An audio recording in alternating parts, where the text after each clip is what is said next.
penutup. Gitu ya. Nah, lanjut sekarang. Nah, ini gagasan kalau kita lihat dari Yesusnya ya. Kalau kita lihat dari orangnya, kita kemarin kan gitu. Ide khotbahnya kan Yesus memanggil kita untuk menjadi manusia. Kemudian tanyaannya misalnya, orang seperti apa yang dipanggil untuk menjadi pemenang jiwa. Nah, lihat ini nih contoh lain ya.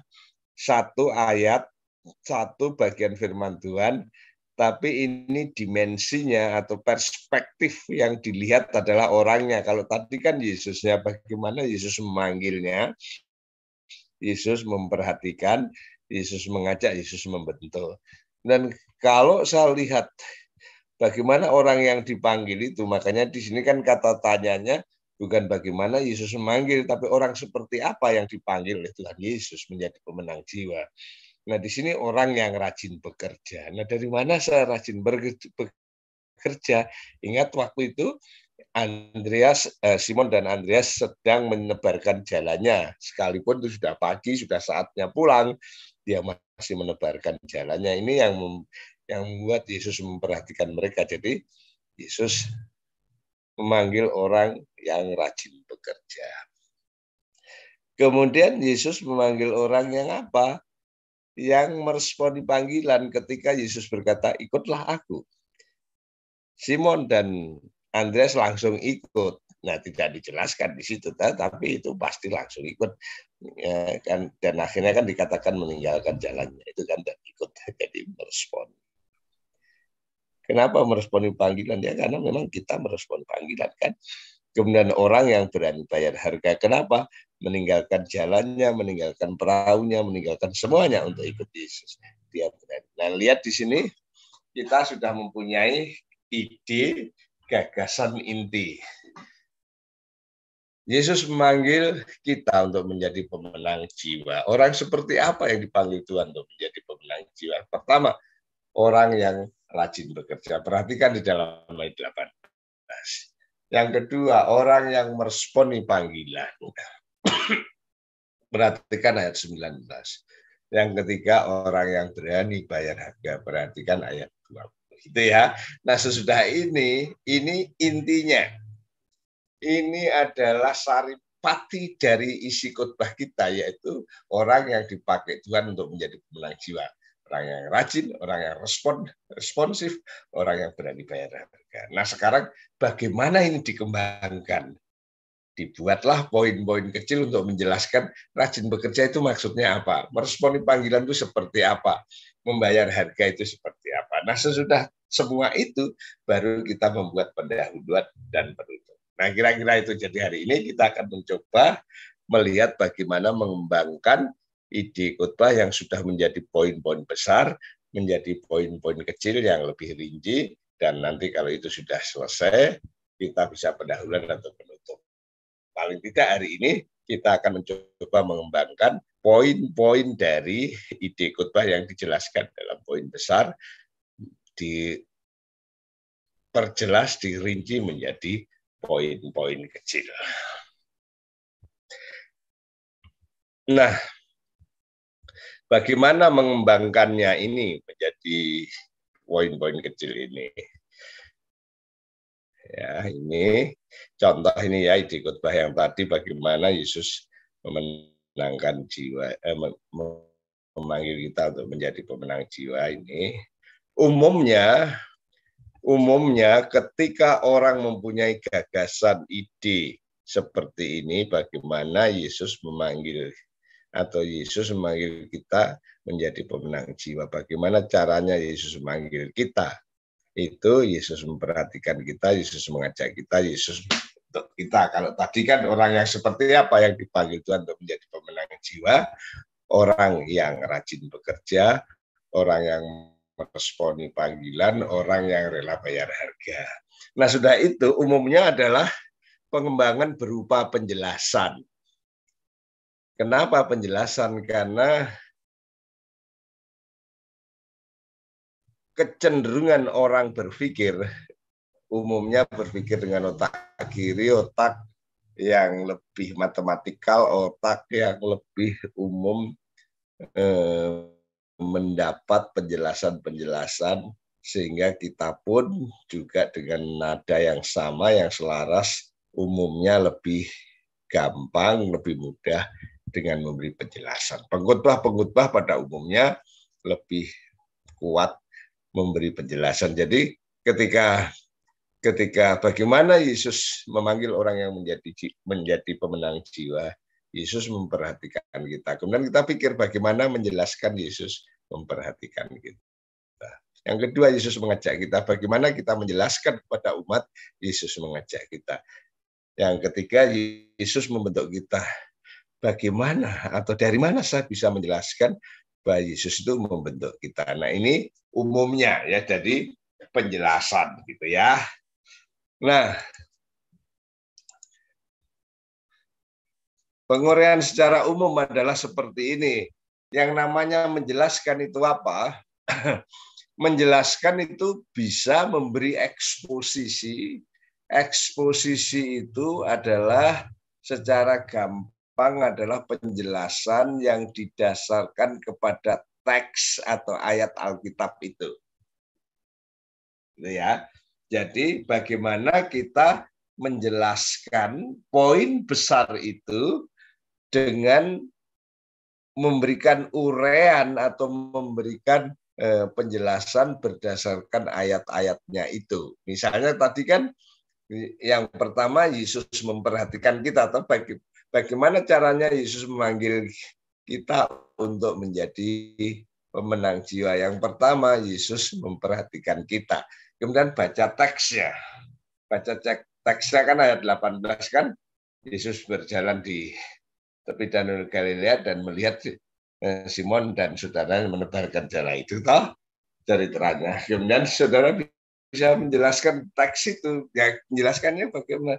Ya saudara jelaskan aja. Waktu itu misalnya di ayat kita bisa mendapat informasi dari Matius, dari Injil ini atau dari apa terserah, di mana waktu itu Yesus sedang berjalan di Danau Galilea, dan ketika dia berjalan menyusuri Danau Galilea itu, mata Tuhan tertuju kepada dua bersaudara, yaitu Simon Andreas yang rajin, yang bekerja, yang menebarkan jala sekalipun kala itu sudah pagi, dan pada umumnya para nelayan ketika sepanjang malam mereka sudah melaut dan paginya itu siap-siap pulang dan istirahat setelah sepanjang malam bekerja. Tetapi nampaknya di sini Tuhan Yesus begitu memperhatikan dua bersaudara itu, karena pagi itu dia pun masih bekerja, pagi itu dia pun masih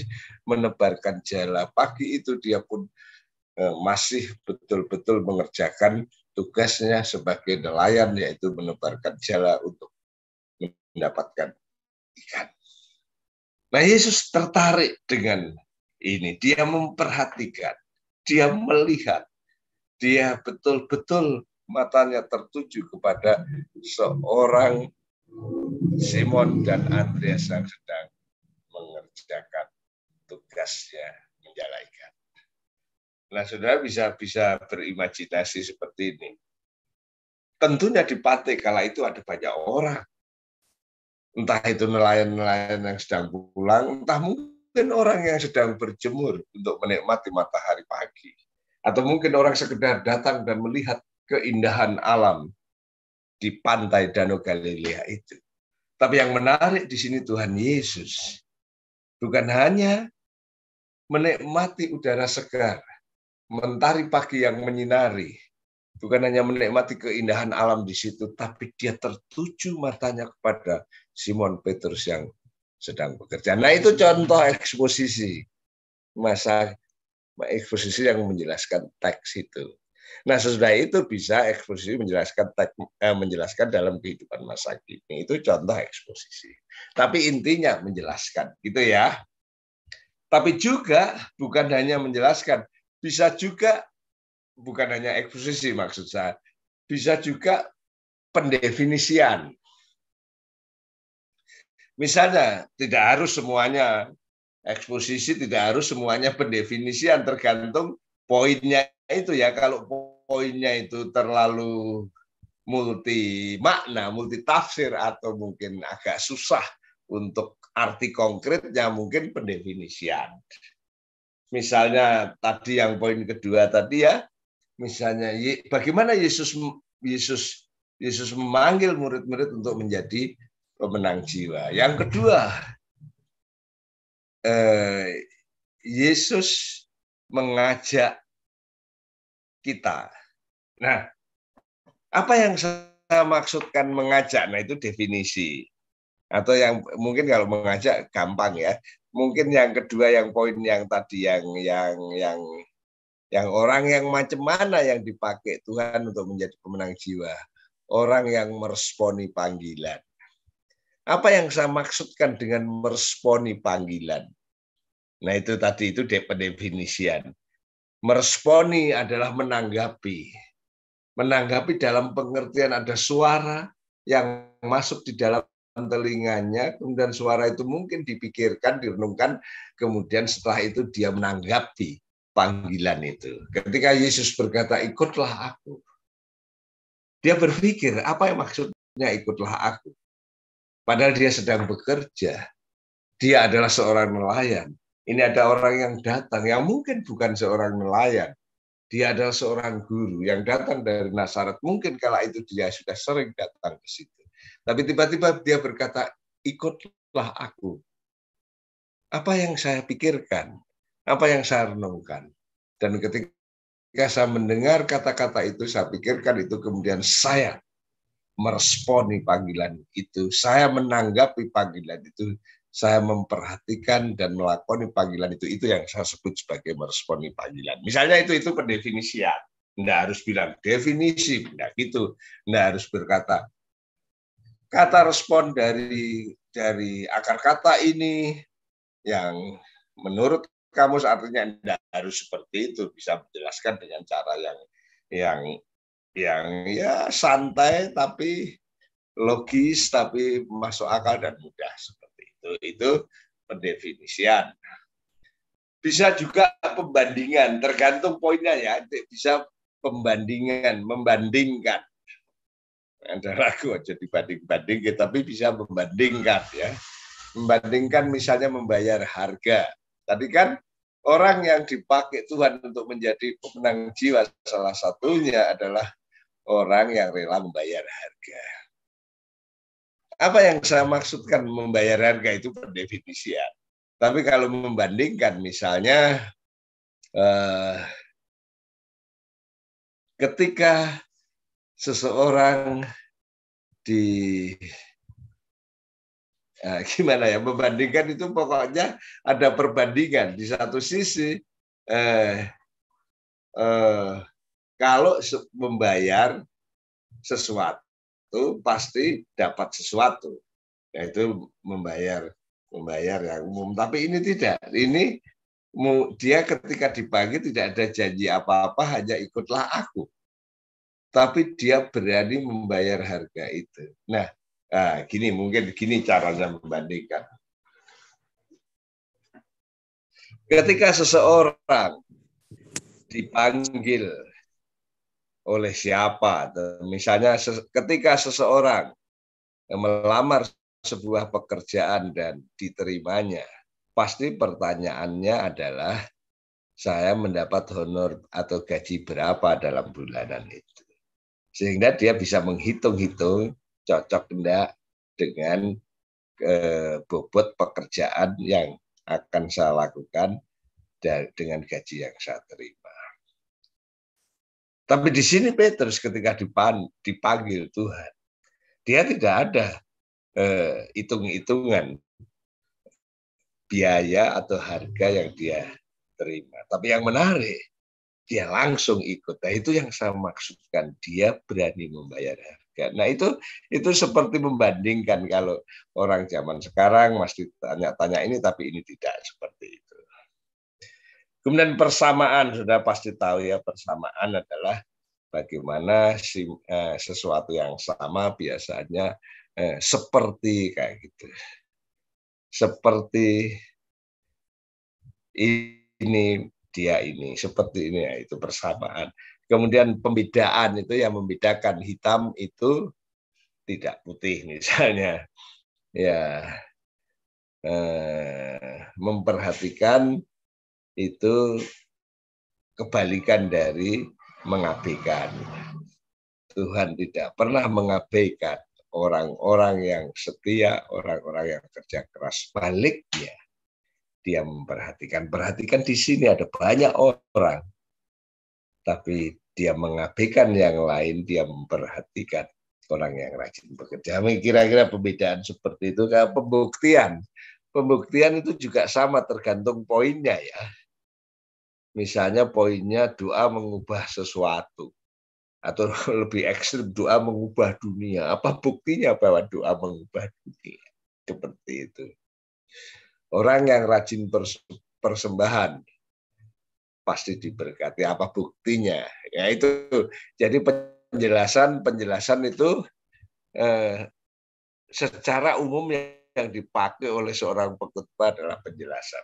Nah, sekalipun penjelasan itu warna-warninya bisa macam-macam, bisa eksposisi, teksnya, eksposisi masa kini, bisa definisi, bisa pembandingan, entah itu pembandingan teks itu dengan teks yang lain, entah pembandingan prinsip itu dengan prinsip sekarang, bisa juga persamaan, menunjukkan persamaan, bisa pembedaan, bisa juga pembuktian, dan bisa yang lain. Intinya adalah bagaimana menjelaskan gagasan yang disampaikan di dalam pokok besar itu.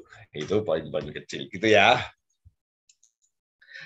Nah, setelah itu, setelah dijelaskan itu cukup jelas, setelah dijelaskan itu kita punya pemikiran bahwa pendengar sudah mengerti, maka biasanya dimasukkan sebuah ilustrasi, sebuah gambaran yang membuat semakin jelas dan semakin indah untuk bisa dipahami baik secara akaliah maupun secara hati, rasa.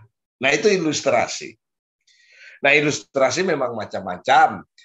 Bisa ilustrasi itu cerita-cerita yang ada di dalam Alkitab diceritakan dalam versi kita sehingga menarik, ataupun itu pengalaman pribadi kita yang cocok dengan poin yang sedang kita jelaskan, disampaikan. Bisa saja sudah suatu saat dulu ketika saya misalnya, ketika saya muda, atau ketika saya pelayanan di ini, atau ketika saya mengajar di sini. Jadi itu boleh, itu bisa, kalau itu cocok dengan poin besarnya. Kenapa? Ilustrasi itu menjadikan poin yang sudah jelas menjadi semakin jelas dan semakin indah, semakin bisa dicerna dengan akal dan pengalaman, dan akhirnya menyentuh hati untuk bisa dilakoni nanti. Itu pentingnya ilustrasi ya. Jadi ilustrasi bisa dari cerita Alkitab, bisa cerita kesaksian kita, bisa cerita-cerita yang Anda dapatkan entah melalui membaca buku, entah melalui cerita rakyat, entah melalui kisah-kisah yang sedang beredar di masa kini, entah peristiwa-peristiwa yang sedang top hit atau trending barangkali ya, atau cerita-cerita yang ada di sekitar kita, bisa saja. Misalnya baru saja Pak Jokowi mengikuti acara G20 yang ada di Denpasar, dan ini boleh saja seperti itu, sesuatu, tetapi yang ada keselarasan dengan poin utama. Jangan ketika kita cerita kemudian orang-orang mendengarnya apa hubungannya. Nah, itu berarti salah. Nah, itu kira-kira fungsi ilustrasi. Poin besar yang kita sudah jelaskan di dalam eksposisi, pendefinisian, pembandingan, persamaan, dan lain-lain itu diberi gambaran ilustrasi, entah itu dari cerita Alkitab, dari pengalaman kita, entah dari buku-buku, entah peristiwa sekitar yang sedang trending, entah apa yang menarik, misalnya Piala Dunia yang sedang ini, sesuatu yang up to date kala itu, sehingga menjadikan khotbah ini bukan hanya cerita masa lalu, tapi cerita masa kini, dan itu menjadi segar di dalam penerimaan pendengar. Nah, setelah itu baru kita memberi aplikasi. Kuali ini dulu. Aplikasi dalam kehidupan sehari-hari. Kenapa? Karena khotbah bukan hanya mengisi otak. Khotbah juga bukan hanya menyentuh hati.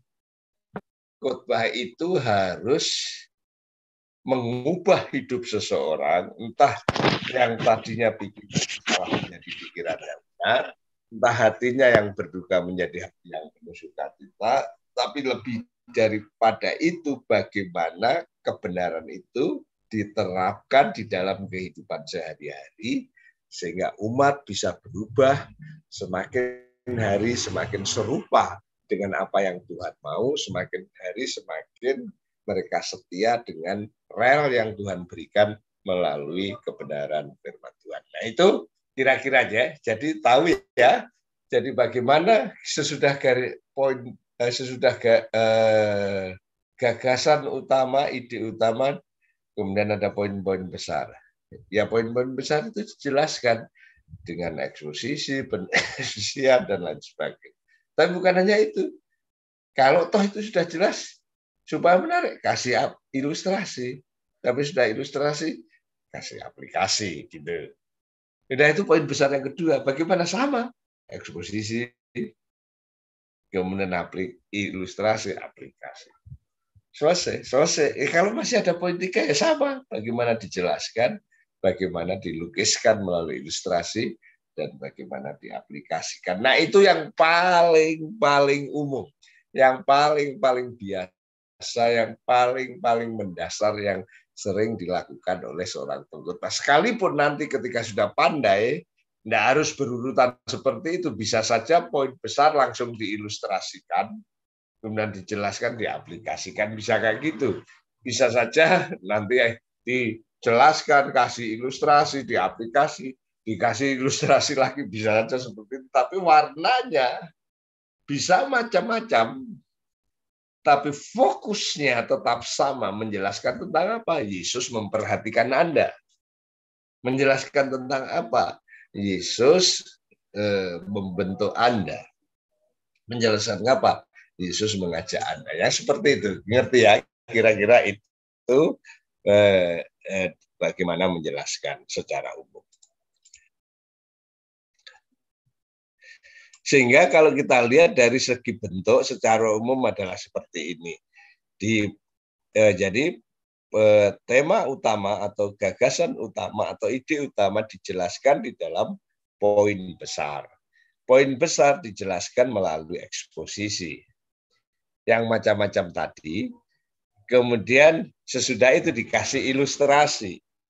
Ilustrasi bisa dari Alkitab, dari pengalaman pribadi, dengan cerita-cerita, dengan bacaan, maupun dengan peristiwa-peristiwa yang ada. Kemudian aplikasi bagaimana penerapan yang tentunya meliputi bukan hanya akal kita mengerti, hati kita tersentuh, tapi perilaku yang berubah sesuai dengan apa yang dimau. Itu dari sudut bentuknya secara umum seperti ini. Nah, prosentasenya mana yang lebih panjang? Tergantung poin besarnya. Apakah poin besarnya lebih banyak dijelaskan atau lebih banyak dilukiskan? Apakah poin besarnya lebih banyak diaplikasikan atau dilukiskan? Nah, bagaimana kita bisa tahu? Ya kita sebagai pengkhotbah bisa tahu, misalnya doa mengubah hidupmu. Nah, itu sesuatu yang sudah dipahami atau sesuatu yang baru bagi mereka. Kalau sesuatu yang baru berarti penjelasan lebih banyak. Apakah itu sesuatu yang sudah ngerti, sudah berkali-kali dikhotbahkan, hanya belum pernah dilakoni atau jarang dilakoni, itu berarti aplikasi yang lebih banyak. Gitu ya, ilustrasi lebih banyak supaya orang melakoni gitu. Jadi tergantung poin besarnya, tergantung analisis kita di dalam melihat poin itu dengan atau terkait dengan pendengarnya. Apakah benarnya sudah paham? Kalau sudah paham ya tidak usah terlalu banyak penjelasan, malah membosankan. Ataukah ini sesuatu yang baru? Nah kalau yang baru perlu dijelaskan. Itu ya kira-kira. Nah, itu dari sudut bentuk secara umum dari poin-poin kecil yang menjelaskan poin besar. Nah, eksposisi tadi sudah saya jelaskan apa yang dinyatakan oleh penulis atau penerima waktu itu. Kemudian kekinian adalah apa yang kita lihat di dalam kehidupan kita sehari-hari. Misalnya tadi ya, orang yang dipakai Tuhan adalah orang yang rajin bekerja. Teksnya kita sudah tahu ya, Yesus melihat orang yang rajin bekerja. Kemudian kalau kekinian kan kita bisa lihat. Saudara-saudara, kalau kita bisa memperhatikan seorang majikan ketika ingin menjaring karyawan yang bekerja di dalam perusahaannya, pasti dia mencari orang yang rajin bekerja. Memang sih ijazah diperhatikan, mungkin karakter juga diperhatikan, dan mungkin yang lain. Tapi lebih daripada itu yang diperhatikan biasanya adalah rajin bekerja. Kenapa? Karena dia mau menjadi karyawan di sebuah perusahaan yang tentunya adalah mengerjakan sesuatu, sehingga yang paling penting di sini adalah yang rajin bekerja. Nah, Yesus di sini mau menjadikan murid untuk menjadi pemenang jiwa, mau menjadikan kita pemenang jiwa. Dia mau orang yang rajin bekerja. Nah, itu kekinian, ya, eksposisi yang kini. Oke. Nah, bagaimana dengan yang lain?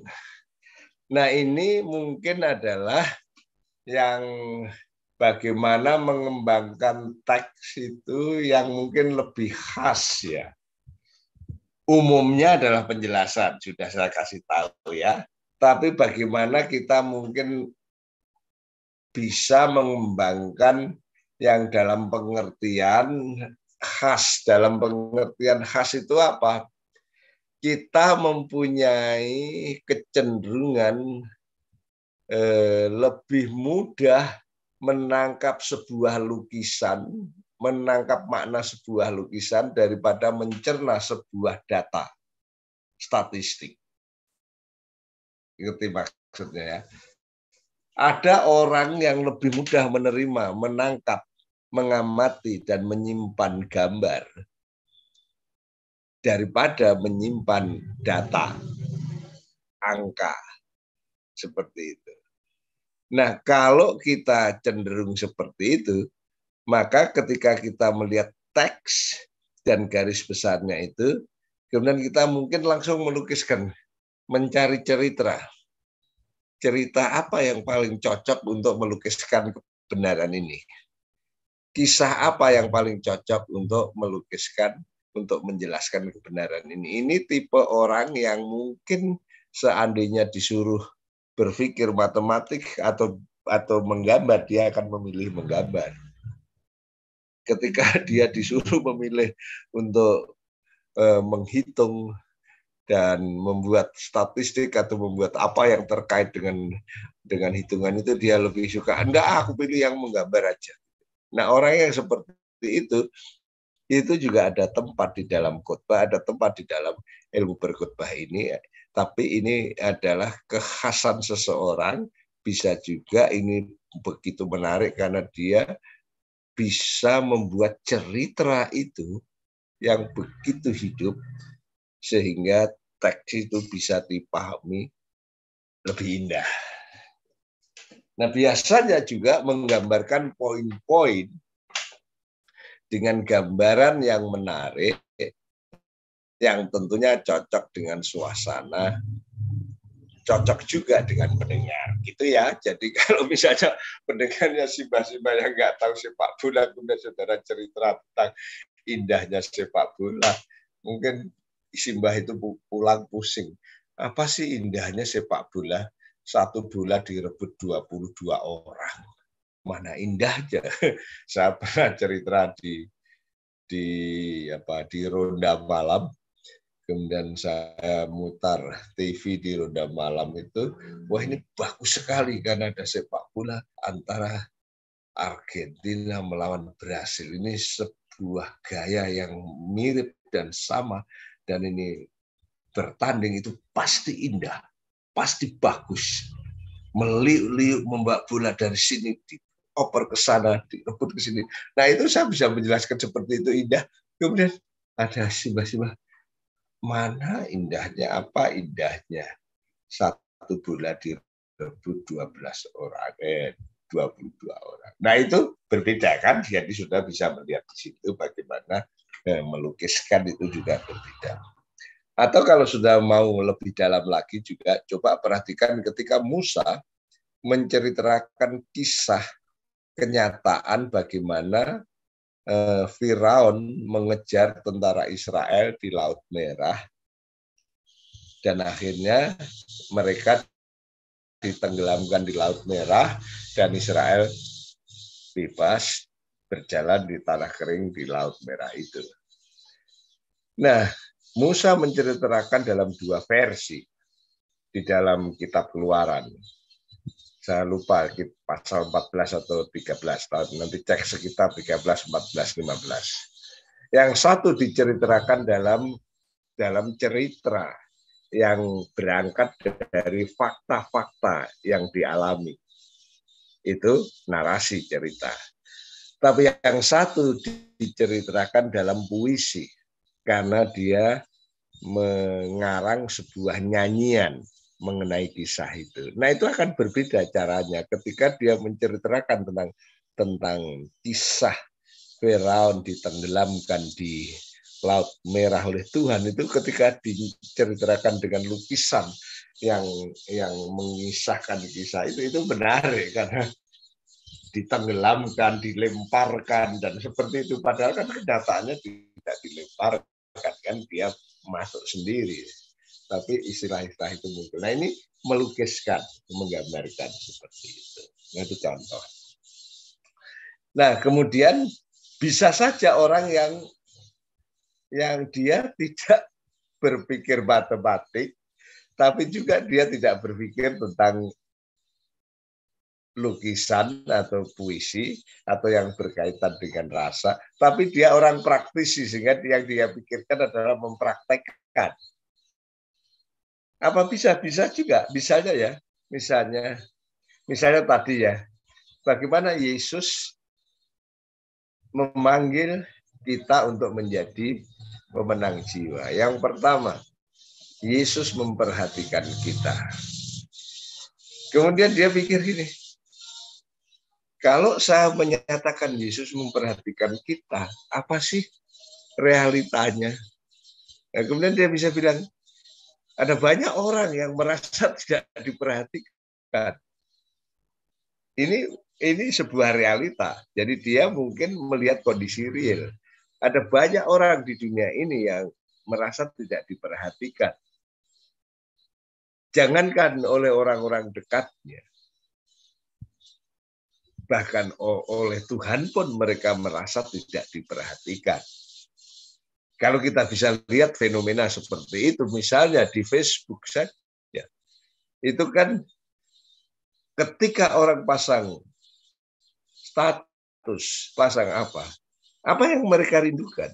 Supaya orang memperhatikan, supaya orang memberi komentar, supaya orang like, supaya orang memberi respon. Jadi ini melukiskan bahwa orang itu sebenarnya merasa tidak diperhatikan oleh siapapun sehingga dia ingin diperhatikan oleh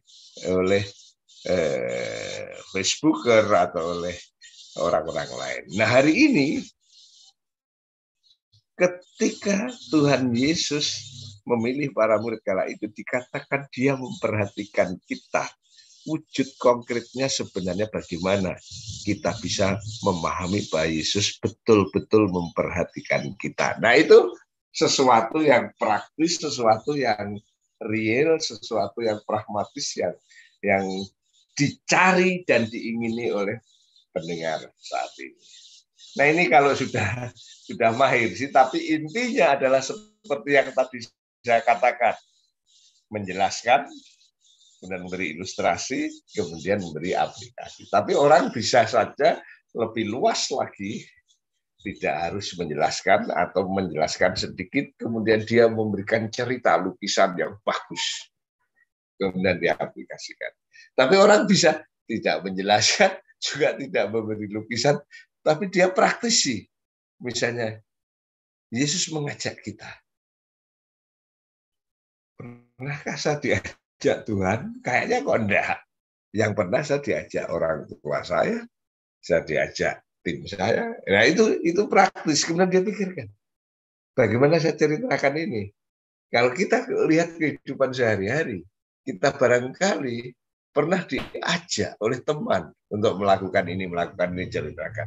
Atau mungkin diajak bapak kita ini. Tapi Tuhan mengajak kita. Kayaknya kok saya tidak tahu maksudnya, apa realitasnya, apa praktisnya. Nah ini ya orang yang praktisi, yang seringkali seperti itu. Nah itu pasti kalau kita sudah mahir mengamati situasi-situasi, kondisi dan keadaan seperti itu. Nah bagaimana cara melakukannya yang cocok dengan kondisi masa kini seperti itu. Saya teringat ada seorang teman sekarang mengajar di Amerika, orang pintar. Kemudian ketika ada satu pengkhotbah yang melukiskan tentang seorang Allah itu seperti seorang bapa yang baik. Dan diceritakan macam-macam. Nampaknya ada seorang pemudi yang ketika mendengar itu hatinya berontak. Dan dia tidak bisa menerima kebenaran itu, tapi karena pendengar kan tidak bisa diterima. Tapi ketika diberi tantangan, Tuhan adalah seperti Bapak kita yang baik, yang kalau kita berbuat salah, dia terbuka pintu maafnya selebar-lebarnya asal kamu datang. Seperti itu. Dan ketika tantangan disampaikan, anak ini teriak, saya tidak mau kalau Tuhan itu seperti Bapak. Tahu maksud saya? Ternyata ketika di konseling, diperhatikan, dia adalah orang yang besar dalam kondisi yang sangat memprihatinkan karena bapaknya tidak bisa menjadi contoh baik di dalam sebagai bapak terhadap anak maupun sebagai suami terhadap ibunya, sehingga gambaran seorang bapak yang baik tidak ada di dalam pikirannya. Bapak itu kurang ajar, bapak itu berlaku kasar terhadap ibu, bapak itu tidak memberi perhatian, bapak itu dan lain sebagainya lah. Pokoknya bahkan bapak itu melecehkan dirinya. Sehingga nah ini maksud saya, jadi orang mungkin melukiskan tentang bapak yang bagus, tapi dia tidak memikirkan praktek kehidupan sehari-hari orang lain. Jadi ini yang perlu hati-hati. Jadi kita perlu banyak hal yang dimensi-dimensi yang kita bisa kembangkan, kita bisa perhatikan. Tapi intinya, kalau yang wajar, yang umum, ketika gagasan utama dan poin besar sudah ada, dijelaskan, diberi aplikasi, dijelaskan, diberi ilustrasi, kemudian diberi aplikasi. Kalau kita nanti bisa berkembang, bisa saja penjelasannya sedikit, tapi lukisannya yang banyak. Kalau kita memang tipe orang yang melukis, kemudian aplikasi.